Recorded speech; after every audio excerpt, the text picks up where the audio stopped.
Hello friends, welcome to target and goal. Friends, आप जैसा जानते हैं कि हम इसमें भूगोल की प्रश्नोत्तरी डिस्कस कर रहे हैं और एक्सप्लेनेशन के साथ में, ताकि जो भी क्वेश्चन रहेंगे उनको आप आसानी से हल कर सकते हैं।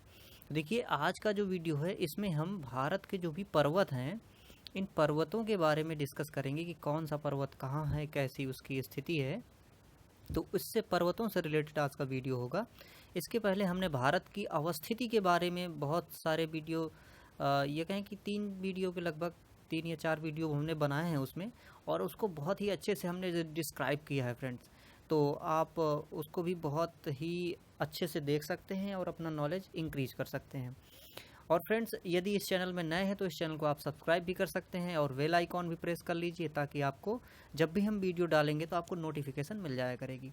तो चलिए फ्रेंड्स, इसमें से शुरू करते हैं हम।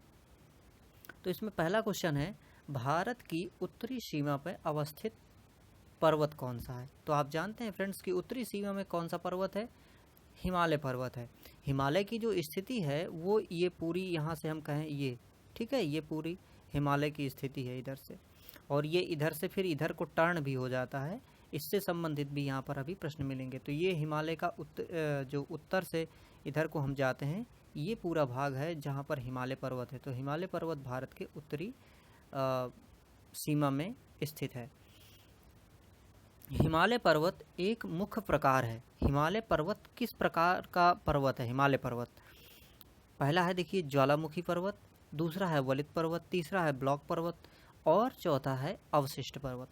तो देखिए, ज्वालामुखी पर्वत, वलित पर्वत, ब्लॉक पर्वत और अवशिष्ट पर्वतों में से हिमालय जो है वो फ्रेंड्स वलित पर्वत है। अब वलित पर्वत का मतलब क्या होता है? वलन, वलन क्या होता है? वलन का मतलब सिकुड़न एक प्रकार से। तो सिकुड़न, लेकिन कैसी सिकुड़न? देखिए, हिमालय आखिर बना कैसे है? वो बना है दो प्लेटें जो हैं, उन प्लेटों के बीच में एक प्लेट इधर से इधर को मूव की है, एक प्लेट इधर से इधर को मूव की है। मतलब कि हमारी जो इंडिया की प्लेट है, जो भूमि की जो प्लेट है, ये ऊपर की ओर, मतलब कि हम कहें कि जो हमारा यूरोप है, तो इंडियन और यूरोप प्लेट है, उसकी ओर क्या हुई है कि मूव की है, और ये प्लेट इसके नीचे धंस गई है, और धंसने से यहाँ पर ये उभार आ गया। तो ये वलित का मतलब होता है इस प्रकार से उभार आ जाना। तो हमारा जो ये पर्वत है हिमालय, ये कैसा है? इस तरह का पर्वत है ना, तो इसलिए इसको क्या कहते हैं? वलित पर्वत कहते हैं। दूसरा देखिए, ज्वालामुखी पर्वत। ज्वालामुखी पर्वत कैसे बनते हैं? ज्वालामुखी के फटने से ज्वालामुखी पर्वत बनते हैं। क्या होता है कि जैसे मान लीजिए कि किसी भी जगह से ज्वालामुखी फूटा, जैसे कि अभी मान लीजिए ये समतल प्लेट थी, अब यहाँ से एक ये ज्वालामुखी फूटता है, ठीक है। अब ये जब फूटता है तो ये क्या करेगा? इधर अपना लावा बिखेरेगा, ठीक है, बिखेरता जाएगा, बिखेरता जाएगा, बिखेरता जाएगा। तो यहाँ पर देखिए एक ऊंचाई ये बनती जा रही है, ठीक है, ये ऊंचाई बनती जा रही है, और अल्टीमेटली बाद में जब ये ज्वालामुखी क्या होगा कि शांत हो जाएगा, तब ये यहाँ पूरा एक पर्वत का निर्माण ये हो चुका होगा। तो इसे कहते हैं हम कौन सा पर्वत? ज्वालामुखी पर्वत। एक पर्वत होता है फ्रेंड्स, कौन सा? ब्लॉक पर्वत। ब्लॉक पर्वत क्या है? जब जैसे कोई जमीन है, मान लीजिए ये समतल जमीन है, लेकिन हुआ क्या कि इस जमीन में इधर से इधर की ये नीचे धंसाव हो गया। तो अगर ये धंसाव हो गया फ्रेंड्स, तब देखिए स्थिति क्या बनेगी? तब स्थिति ऐसी बन जाएगी, ये और ये। अब मान लीजिए ये क्षेत्र, अभी तो इसमें ऐसे दिख रहा है, मान लीजिए ये क्षेत्र कई किलोमीटर का है। जब ये क्षेत्र कई किलोमीटर का है तो इधर से अगर हम इसकी ये देखेंगे तो ये हमें क्या दिखने लगेगा? ये दिखने लगेंगे पर्वत सीधे सीधे, ठीक है ना। तो ये जो पर्वत होते हैं इन्हें हम कहते हैं ब्लॉक पर्वत कहते हैं। और अगला देखिए, इसमें से एक पर्वत दिया था अवशिष्ट पर्वत। अवशिष्ट पर्वत वो होते हैं जो लंबे समय से बाह्य क्रियाओं के द्वारा, बाह्य क्रियाओं के द्वारा का मतलब कि देखिए, पृथ्वी में दो तरह की क्रियाएं होती हैं, एक आंतरिक और एक बाह्य। तो जो बाह्य क्रिया होती हैं वो वायु के द्वारा, पानी के द्वारा, या फिर कुछ केमिकली रिएक्शंस के द्वारा पर्वतों को क्षति पहुंचाती रहती हैं। तो ऐसे पर्वत से जो बनते हैं वो होते हैं कौन से? अवशिष्ट पर्वत। अगला प्रश्न देखिए, भारत में सबसे ऊंची पर्वत चोटी कौन सी है? भारत में ऑप्शन देखिए आपके पास है, गाडविन आश्विन, कामेट, नंदा कोटा और नंदा देवी। तो इसमें से भारत में सबसे ऊंची पर्वत चोटी कौन सी है? ये है फ्रेंड्स, ये गाडविन ऑस्टिन, इसको K2 भी कहते हैं। देखिए इसको मैप में मैं आपको इंडिकेट करके बताता हूँ। आप देखिए इधर पहुँचते हैं अगर जम्मू कश्मीर में, तो जम्मू कश्मीर में आप अगर देखेंगे, गौर करेंगे, तो यहाँ पर देखिए ये आपको K2 दिख रही है ना, K2, जिसकी 8,611 मीटर की इसकी मीटर की ऊंचाई, 8,611 मीटर की ऊंचाई पर है ये। और यहाँ पर देखिए आप कुछ श्रेणियाँ देखेंगे, कौन सी? जैसे देखिए इधर काराकोरम है, ये लद्दाख है और जास्कर है। तो ये काराकोरम, लद्दाख और जास्कर, ये जो श्रेणियाँ हैं फ्रेंड्स, ये श्रेणियाँ हैं ये ट्रांस हिमालय की हैं। अभी इससे संबंधित आगे क्वेश्चन आएंगे तो और भी हम वहाँ पर इनको देखेंगे। तो ये इस प्रकार से जो K2 है, ये K2 सबसे ऊंची चोटी है भारत की फ्रेंड्स।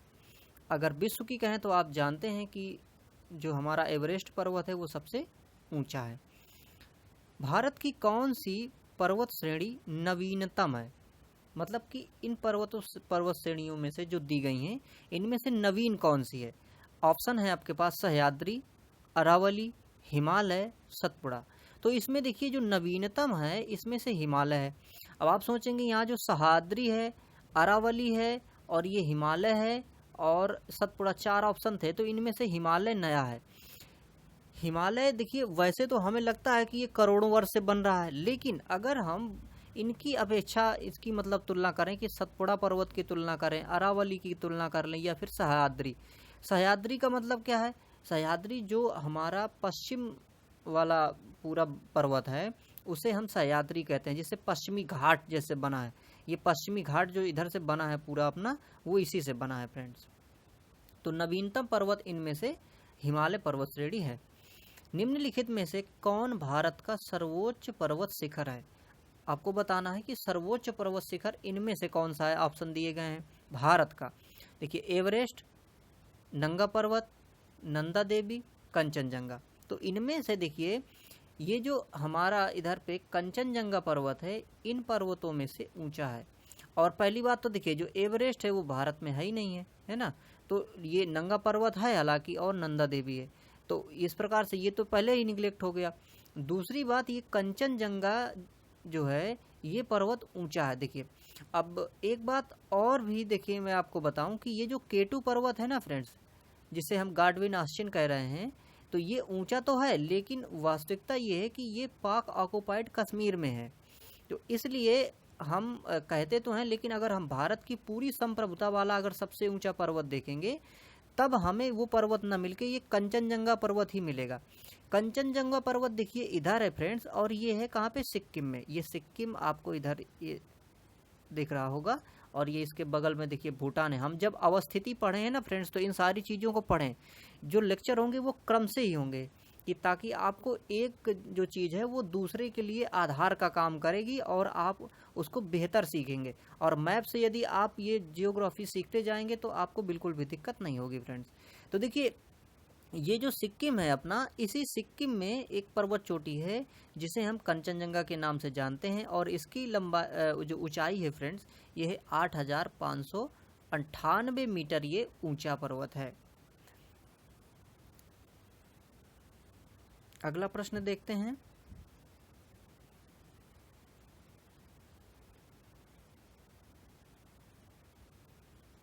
देखिए हिमालय की उत्पत्ति किस भूसन्नति से हुई है?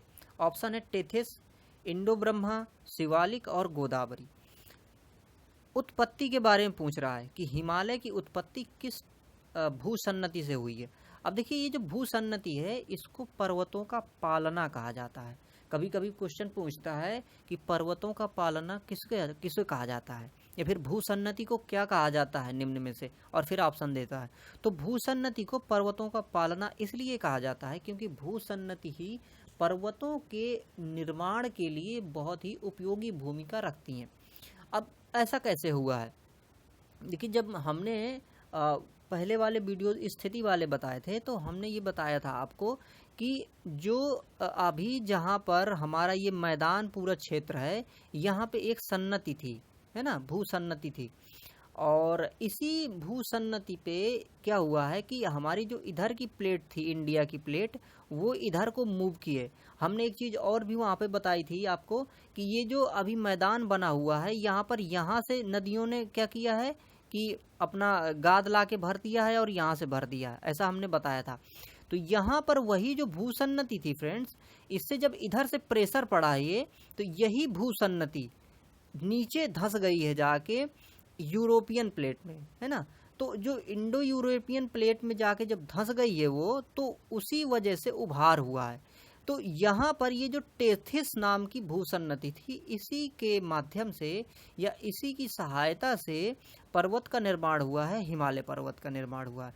तो ये टेथिस भूसन्नति, जो भूसन्नति का मतलब क्या है, भूसन्नति का मतलब है एक सागर जैसा, है ना, एक छिछला सागर, और उसी छिछले सागर को हम भूसन्नति के नाम से जानते हैं। और इस भूसन्नति का नाम था टेथिस, जिससे हमारे जो हिमालय है इसका निर्माण हुआ है फ्रेंड्स। अगला देखिए, भारत का पाद प्रदेश निम्न में से, नहीं भारत का नहीं, हिमालय का, ठीक है, हिमालय का पाद प्रदेश किस नाम से जाना जाता है। मतलब कि जैसे हमारा जो हिमालय पर्वत है, तो उसका नीचे वाला पोर्शन सबसे उस किस नाम से जाना जाता है। देखिए, ट्रांस हिमालय, महान हिमालय, पीर पंजाल और शिवालिक। तो देखिए यहाँ पर देखिए, जैसा अभी हमने वहाँ पर देखा था कि ट्रांस हिमालय था, हम ऐसा आपको दिखा सकते हैं कैसे। देखिए यहाँ ये जो अपना हिमालय है, तो हिमालय को मुख्यतः 4 उसमें बांटा गया है। 4 में कैसे, ये ऊपर वाला जो पूरा क्षेत्र है फ्रेंड्स, इसको हम ट्रांस हिमालय कह देते हैं। फिर हम जब नीचे और आते हैं तो हमको मिलता है महान हिमालय, है ना, ग्रेट जो हिमालय है वो मिलता है। इसके नीचे और आ जाते हैं हम यहाँ पे, तो इस फिर मिलता है लघु हिमालय, और लघु हिमालय के नीचे वाला जो पोर्शन है ये मिलता है पीर पंजाल। तो सबसे नीचे वाला जो क्षेत्र है ये कौन सा हो गया, पीर पंजाल हो गया। तो इस प्रकार से इनका ये क्रम रहता है। तो कभी अगर ऐसा भी पूछे कि उत्तर से दक्षिण इनका क्या क्रम है, तो भी आप आराम से इसको बता सकते हैं कि ये ट्रांस हिमालय, या फिर इसको पार हिमालय भी कहते हैं ना। पार हिमालय इसलिए भी कहते हैं फ्रेंड्स कि सच तो ये है कि ये हिमालय का पार्ट नहीं है, जो हिमालय है इसका पार्ट नहीं है, ये इसके पहले बन चुका था, और इसीलिए इसको हम ट्रांस हिमालय भी कहते हैं, या फिर हम कहते हैं कि पार हिमालय कहते हैं। तो सबसे निचला जो पोर्शन है वो कौन सा होगा फ्रेंड्स, शिवालिक होगा। अगला देखिए, नंदा देवी स्थित है। नंदा देवी जो पर्वत चोटी है वो कहाँ पे है। ऑप्शन है हिमालय प्रदेश, हिमाचल प्रदेश, और उत्तराखंड, नेपाल और सिक्किम। तो देखिए नंदा देवी जो है वो उत्तराखंड में है। इसको देखिए मैं आपको मैप में इंडिकेट करा सकता हूँ इधर। अगर आप इधर जाएं और ये, तो देखिए ये जो क्षेत्र है ये किसका है, उत्तराखंड है ये। और उत्तराखंड में ये है फ्रेंड्स नंदा देवी। 7,817 मीटर इसकी ऊंचाई है नंदा देवी की, और ये हिमालय में हिमालय का ही भाग है, और ये उत्तराखंड में क्या है, अवस्थित है। इसकी स्थिति उत्तराखंड में है। अगला प्रश्न देखते हैं, बद्रीनाथ अवस्थित है। बद्रीनाथ कहाँ पे है, कुमायूं हिमालय, मध्य हिमालय, हिमाद्री में और ट्रांस हिमालय में। अब देखिए इधर पे ये जो इस ढंग से इसने बांट के रखा है, तो बद्रीनाथ जो है, वैसे तो हम इसको देखें तो ये है फ्रेंड्स कुमाऊं हिमालय में। अब ये कुमाऊं हिमालय क्या है, इसको हम देखिए इसका अगला वाला प्रश्न देखेंगे, ये सारी चीज़ें आपको क्लियर हो जाएंगी। अगला वाला प्रश्न क्या कह रहा है, सूची 1 से सूची 2 को मिलाना है फ्रेंड्स, ठीक है। अब यहाँ पर देखिए कह रहा है ये पंजाब हिमालय, फिर यहाँ पर देखिए नदियों के नाम दे दिए हैं। इसी प्रकार से कुमायूं हिमालय, फिर नदियों के नाम दिए हैं। नेपाल हिमालय, नदियों के नाम, असम हिमालय और नदियों के नाम। तो ये ऐसा इसमें कुछ दिया गया है।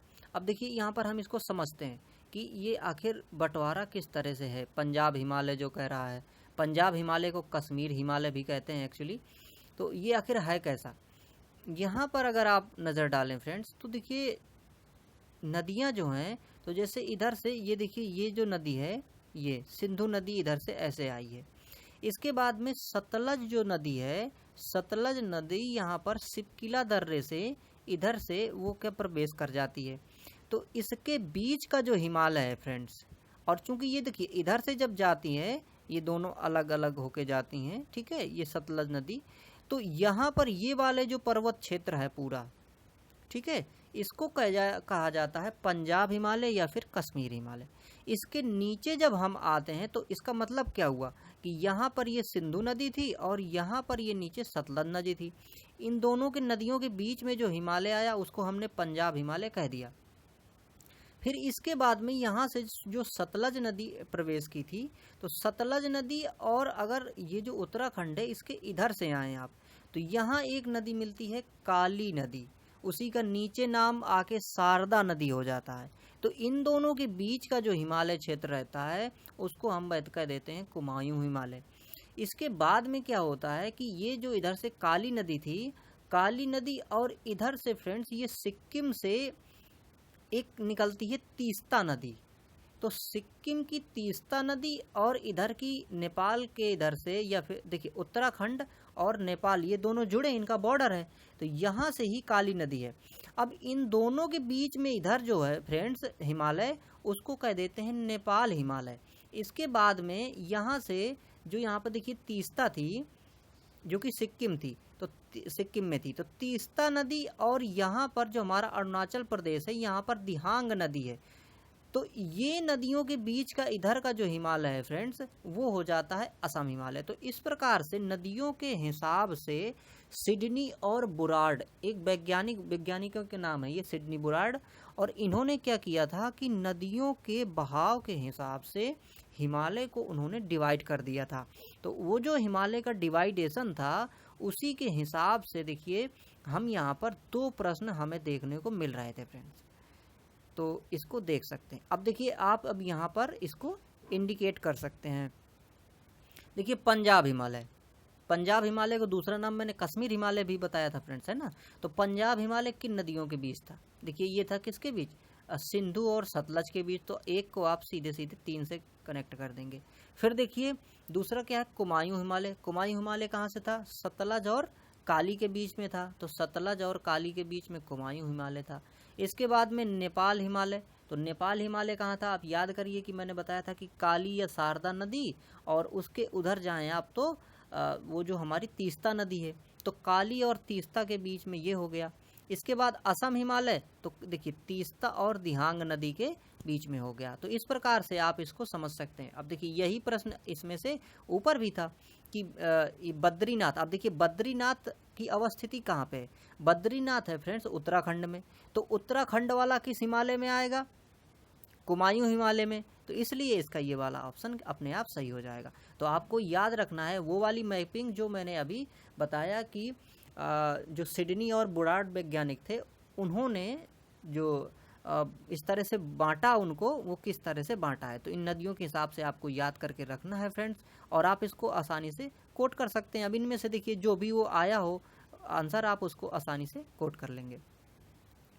अगला देखिए हिमालय में हिमरेखा स्नो लाइन निम्न के बीच होती है, मतलब कि जो बर्फ पड़ने का जो ऊंचाई है, देखिए क्या है कि जैसे हम नीचे से ऊपर की ओर जाते जाते हैं तो वायुमंडल में टेम्परेचर क्या है कम होता जाता है। अगर हम नीचे से ऊपर की ओर बढ़ते हैं और हम चले जाएं फ्रेंड्स लगभग 10 से 12 किलोमीटर ऊंचे, तो वहाँ पर जो टेम्परेचर होगा वो 0 या 0 से नीचे हो जाता है। अब ऐसा कैसे होता है, ये एक साधारण सा नियम है फ्रेंड्स कि जो हवाएं हैं, देखिए जैसे अब बरसात भी इसीलिए होती है, हवाएं नीचे से तो गर्म होके जाती हैं, ऊपर ठंडी हो जाती हैं, और जो हमारा इधर से भाप बना है वो पानी के रूप में बन के फिर नीचे बरसता है। इसी प्रकार से हिमालय में बर्फ़ क्यों जमी है, सोच के देखिए। तो इसलिए जमी है फ्रेंड्स क्योंकि जैसे ही हम नीचे से ऊपर की ओर जाते हैं ऊंचाई पे तो टेम्परेचर कम होने लगता है, और टेम्परेचर कम अगर होगा तो वहाँ पे बर्फ़ होने की संभावना अपने आप से हो जाएगी। तो इस प्रकार से हिमालय में बर्फ़ जमी है। और क्या होता है कि जैसे ही हम अगर नीचे ज़मीन पे जहाँ हम रह रहे हैं उससे अगर हम पर्वतों पे जाके रहने लगें तो टेम्परेचर वहाँ पर हमें कम महसूस होगा। तो वही यहाँ पे बात की गई है कि अगर हम हिमालय पे जाएं तो वहाँ पर हिम रेखा कितने से होगी। तो देखिए 4500 से 6000 मीटर पश्चिम में।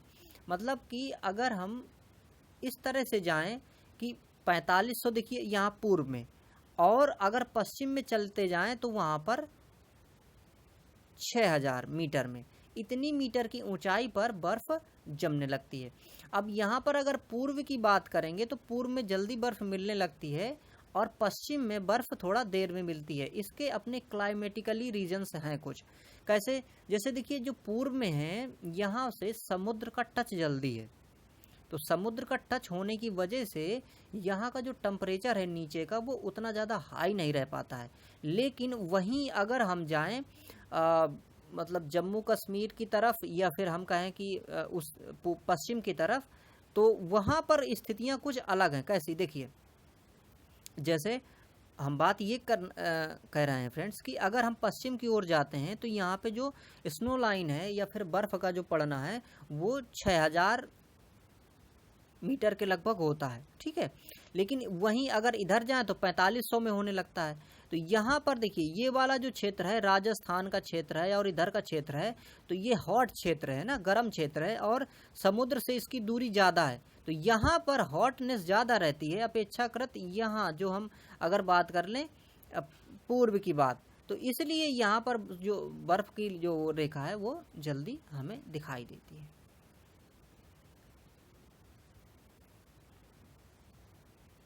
अगला देखिए, निम्नलिखित में से कौन सी पर्वत चोटी संसार की दूसरी सर्वोच्च चोटी है? सरकार की पहली जो पूरे संसार की जो पहली जो चोटी है सबसे ऊंची वो एवरेस्ट है। लेकिन अगर हम बात करें फ्रेंड्स कि जो दूसरी चोटी है सर्वोच्च वो कौन सी है, तो वो है K2, जिसको हम गाडविन आस्टिन भी कहते हैं। अगला देखिए, काराकोरम पर्वत श्रेणी का पूर्व नाम है।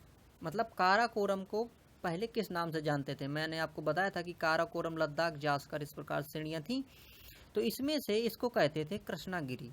कृष्णागिरी नाम से पहले काराकोरम को जाना जाता था।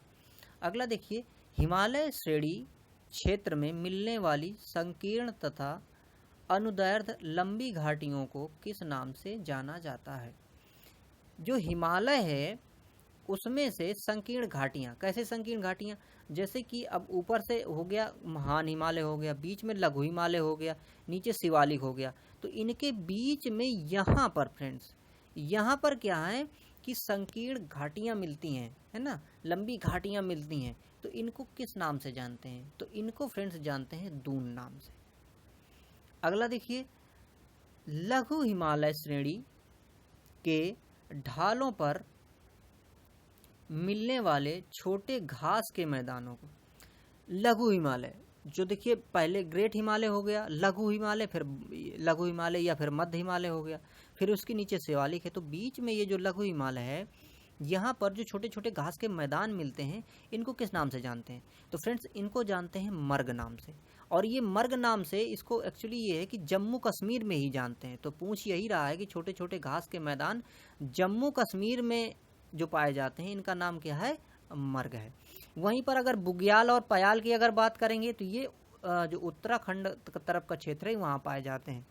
और देखिए ये पूछ भी रहा है अगले प्रश्न में कि लघु हिमालय श्रेणी में इसकी ढालों में छोटे छोटे जो घास के मैदान हैं उनको उत्तराखंड में क्या कहते हैं? तो ये बुग्याल और पयाल नाम से जाना जाता है उधर पे। अगला देखिए, सतलज एवं काली नदियों के बीच हिमालय का कौन सा प्रादेशिक भाग है? सतलज और काली नदियों, याद करिए फ्रेंड्स, मैंने अभी थोड़ा देर पहले देखिए डिस्कस किया है। ऑप्शन है आपके पास पंजाब हिमालय, कुमायूं हिमालय, नेपाल हिमालय, असम हिमालय। तो सतलज और काली इन दोनों के बीच में कौन था? कुमायूं हिमालय था, जो मुख्यतः उत्तराखंड क्षेत्र में पाया जाता है। अगला देखिए, काली एवं तीस्ता नदियों के बीच हिमालय का कौन सा प्रादेशिक भाग है? वही चीज़ देखिए फिर से आ गई है ना, काली और तीस्ता के बीच में पूछ रहा है। तो काली नदी जो थी वो कहाँ से थी? देखिए उत्तराखंड और नेपाल के बीच से थी, और इधर में जो तीस्ता थी वो कहाँ से थी? वो थी फ्रेंड्स अपना ये जो सिक्किम है इधर से थी। तो इनके बीच का नाम क्या था? नेपाल हिमालय नाम था, है ना, मतलब दूसरा ऑप्शन सही होगा इसका। किस हिमालय चोटी को सागर माथा के नाम से जानते हैं? देखिए हिमालय को वैसे अगर हम बात करें कि माउंटेन एवरेस्ट जो है उसको फ्रेंड्स क्या कहते हैं, सागर माथा कहते हैं। कहाँ पर? नेपाल में। तो माउंट एवरेस्ट को क्या बोलते हैं? सागर माथा बोलते हैं। तो सीधे सीधे इसका आंसर हो जाएगा। प्रश्न अपने पास था क्या, किस हिमालय चोटी को सागर माथा कहते हैं? तो सागर माथा के नाम से जानते हैं माउंट एवरेस्ट को, और ये जानते हैं इसको कहाँ पे? नेपाल में। अगला देखिए, एडमंड हिलेरी तथा तेंजिंग नॉर्गे द्वारा विश्व की सर्वोच्च पर्वत चोटी माउंट एवरेस्ट पर सबसे पहले किस वर्ष विजय प्राप्त की गई? मतलब उन्होंने चढ़ाई कब की थी, ये पूछ रहा है डायरेक्ट। तो देखिए यही लोग थे जो सबसे पहले हिमालय पर्वत पर चढ़ाई किए थे, और वो कब किए थे? 1953 में। तो 1953 में उन्होंने इस पर्वत की चढ़ाई की थी, और ये पहले व्यक्ति थे जिन्होंने यहाँ पर विजय प्राप्त की थी। अगला देखिए, नंदा देवी चोटी कहाँ पर? तो नंदा देवी देखिए कहाँ पे है? ऑप्शन है असम हिमालय, कुमाऊं हिमालय, नेपाल हिमालय, पंजाब हिमालय। तो नंदा देवी कहाँ पे है? नंदा देवी उत्तराखंड में। उत्तराखंड का जो क्षेत्र आता है वो कहाँ पे आता है? कुमाऊं हिमालय। तो यदि आपने वो डिवीजन समझ लिया है जो सिडनी और बुडार्ड ने दिया था, तो आप आसानी से कैसे भी क्वेश्चन, देखिए ये अब ये सारे क्वेश्चन महत्वपूर्ण है। देखिए ये आईएएस में आया हुआ क्वेश्चन था, ऊपर एसएससी का आया हुआ क्वेश्चन है, और नीचे फिर देखिए ये आईएएस का है। हालांकि आप ये मत समझिए कि ये, अब देखिए ये आईएएस में आया था तो काफ़ी पहले आया था, है ना, 2003 में आया था, लेकिन वनडे एग्जाम्स के लिए तो अभी भी रिलायबल होगा ना ये। और फिर अगर हम किसी चीज़ को थोड़ा अच्छे स्टैंडर्ड से पढ़ेंगे तो छोटी चीज़ें तो ऑटोमेटिकली आ ही जाएंगी फ्रेंड्स, है ना, इस प्रकार से। अगला देखिए, हिमालय पर्वत की एक श्रेणी अराकानियोमा कहाँ पर है? तो मैंने आपको एक थोड़ा सा ये बताया था कि अपना जो हिमालय है, हिमालय एक राउंड करके आ जाता है। एक मिनट देखिए, हाँ इधर पे आपको दिखाता हूँ। देखिए हमने ये बात की थी कि जैसे हिमालय इधर से चलता है ऐसे आता है, फिर यहाँ पर ये ऐसे मुड़ जाता है ये। तो ये जो यहाँ पर इसको फाउल्ड, ये मोड़ हो जाता है, ये मोड़ म्यांमार में होता है अधिकांशतः। तो ये जो मोड़ है, ये मोड़ म्यांमार में आ जाता है, और इसी से संबंधित देखिए पूछा था ये, और इसका यहाँ पर जो नाम है वो हो जाता है अराकान योमा। तो मतलब कि म्यांमार में इसी पर्वत का क्षेत्र जो है वो नीचे की ओर आ जाता है, और उसको हम अराकान योमा नाम से फ्रेंड्स जानते हैं। अगला देखिए फ्रेंड्स, जम्मू कश्मीर में स्थित निम्नलिखित पर्वत श्रेणियों का पूर्व से पश्चिम की ओर क्रम बताना है। अब देखिए यहाँ पर किस तरह से बताना है, जम्मू कश्मीर में स्थित जो पर्वत श्रेणियां हैं उनमें से पूर्व से पश्चिम। तो देखिए हम इसके बारे में पहले भी डिस्कस कर चुके थे क्या। इधर से हम अगर चलते हैं ऊपर से उसमें, तो हम काराकोरम, फिर लद्दाख, फिर जास्कर, फिर पीर पंजाल। तो इस प्रकार से हम यहाँ पर काराकोरम, लद्दाख और जास्कर, पीर पंजाल की श्रेणी में आते हैं। तो यहीं पर अब देख लीजिए पहले नंबर पे क्या होगा, काराकोरम, फिर लद्दाख, फिर जास्कर, और फिर ये चौथा पीर पंजाल। इसी के हिसाब से आप इनको सेट कर लेंगे। तो ये था फ्रेंड्स। एक्चुअली आज मैं थोड़ा सा कम स्पीड से बोला हूँ फ्रेंड्स, क्योंकि थोड़ा सा मुझे दांत में प्रॉब्लम है, तो थोड़ा सा आप एडजस्ट किए होंगे इस वीडियो को। तो फ्रेंड्स ये इसमें से प्रश्न थे जो इसको हमने डिस्कस किया। अब देखिए आगे भी हम वीडियो आपके लिए लाते रहेंगे, बहुत ही अच्छे वीडियो, और इसी प्रकार से आप फ्रेंड्स जुड़े रहिए इस चैनल से। और आपको अगर ये वीडियो अच्छे लगते हैं तो वीडियोस को लाइक भी किया करिए, और यदि नए हैं तो चैनल को सब्सक्राइब भी कर लीजिएगा। Thank you for watching.